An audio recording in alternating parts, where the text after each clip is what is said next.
আমি আমার দীর্ঘ জীবনের অভিজ্ঞতা থেকে বুঝতে পেরেছি যে সময় বদলায়। কিভাবে বদলায়? আজকে এই যে সরকার যারা আছে তাদের দুর্নীতি নিয়ে এত কথা হচ্ছে, কিন্তু তারাও বোধহয় ভুলে গেছেন যে একসময় সেই আমাদের বামপন্থী যারা বন্ধুরা ছিলেন তারা শুনুন তোমাদের নেতারা কি বলেছিলেন, তোমাদের নেতা কি বলেছিলেন সেটা মনে করো, তারপরে এগো। আমি একটু জাস্ট মনে করিয়ে দিচ্ছি।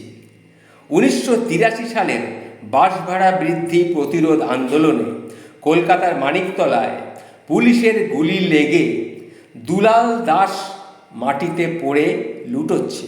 তারপরেও পুলিশ তাকে লাথি মারতে রাস্তা দিয়ে টেনে হিঁচড়ে নিয়ে গিয়ে ভ্যানে তুলেছিল। ঘটনাটা 1983 সালে। আরেকটু পরে যাই, 1990 সালের একটা ঘটনা বলি। বাস ভাড়া এবং দ্রব্যমূল্য বৃদ্ধির বিরুদ্ধে আন্দোলনে পুলিশ কলকাতা এবং পুরুলিয়াতে গুলি চালিয়েছিল। ওই বছরের 31শে আগস্ট ঐতিহাসিক খাদ্য আন্দোলনের দিবসে শহীদ দিবসে কলকাতার রানী রাসমণি রোডে পুলিশের গুলিতে শহীদ হয়েছিল 18 বছরের তরুণ মাধাই হালদার। এই যে ঘটনা দুটি আমি উল্লেখ করলাম, এই ঘটনার পরিপ্রেক্ষিতে বামপন্থী বন্ধুরা তোমাদের নেতা জ্যোতিবাবু কি বলেছিলেন সেটাও একটু দেখে নাও। সেদিনের মুখ্যমন্ত্রী কমরেড জ্যোতি বসু বিদ্রূপ করে বলেছিলেন, কি বলেছিলেন?